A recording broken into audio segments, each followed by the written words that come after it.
સુરતમાં ચૂંટણીને લઈ ભાજપના એમએલએ આપ પર કર્યા આકરા પ્રહાર। સ્થાનિક સ્વરાજની ચૂંટણીનો જંગ સુરતમાં શરૂ થયો છે। ભાજપ, કોંગ્રેસ અને આમ આદમી પાર્ટી દ્વારા પ્રચાર શરૂ કરાયો છે। ધારાસભ્ય કુમાર કાનાણીએ સંબોધનમાં કહ્યું કે લોકોને સાચી વાત સમજાવવામાં ભાજપના કાર્યકર્તા કાચા પડ્યા છે।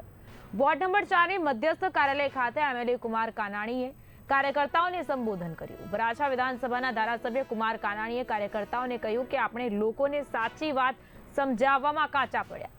રાઇટ ટુ એજ્યુકેશનમાં લાખો વિદ્યાર્થી પ્રાઇવેટ શાળામાં ફ્રીમાં ભણે છે। આ વાત આપણે લોકો સુધી મૂકી ન શક્યા। આપવાળાએ લોકોને ક્યારેય એવું નથી કહ્યું કે પ્રાઇવેટ હોસ્પિટલમાં દાખલ થજો, તમને સારવાર મફત મળશે।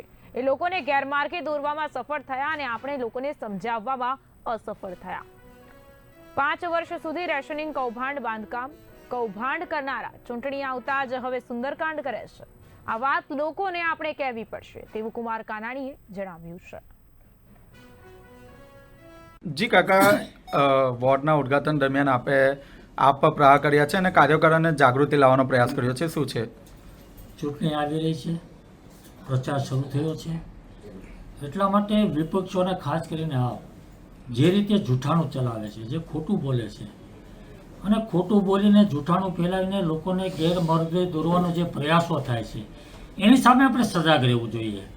લોકો સુધી સાચી વાત પહોંચે, લોકોને સાચી વાતની સમજણ પડે અને લોકો ગેરમાર્ગે ન દોરાય, એટલા માટે સરકારની જે યોજનાઓ છે, સરકારની જે વિકાસની વાતો છે એ આપણે લોકો સુધી પહોંચાડવામાં કાચા ન પડીએ અને સફળ થઈએ અને લોકોમાં આપણી વાત સાચી પહોંચે એના માટેના પ્રયાસો કરવા માટે અને મહેનત કરવા માટે મેં કાર્યકર્તાઓને અપીલ કરી છે। અત્યાર સુધી કાર્યકરો અપીલ ન કરી 5 વર્ષ સુધી? 5 વર્ષ અમે ખૂબ મહેનત કરી છે, પરંતુ ચૂંટણી પ્રચારની અંદર ફરીવાર લોકોને યાદ અપાવવું પડતું હોય છે, કારણ કે ચૂંટણી પ્રચારની અંદર દરેક પક્ષો પોતપોતાની વાતો મૂકતા હોય છે અને ચૂંટણીની અંદર આપ જે રીતે ખોટી વાતો મૂકી રહ્યું છે એની સામે લોકો ગેરમાર્ગે દોરાઈ ન જાય, એટલા માટે ફરીવાર આપણે લોકોને સાચી વાત સમજાવવી પડશે, વિકાસની વાત કરવી પડશે, યોજનાઓની વાત કરવી પડશે, જેનાથી લોકો ગેરમાર્ગે ન દોરાય।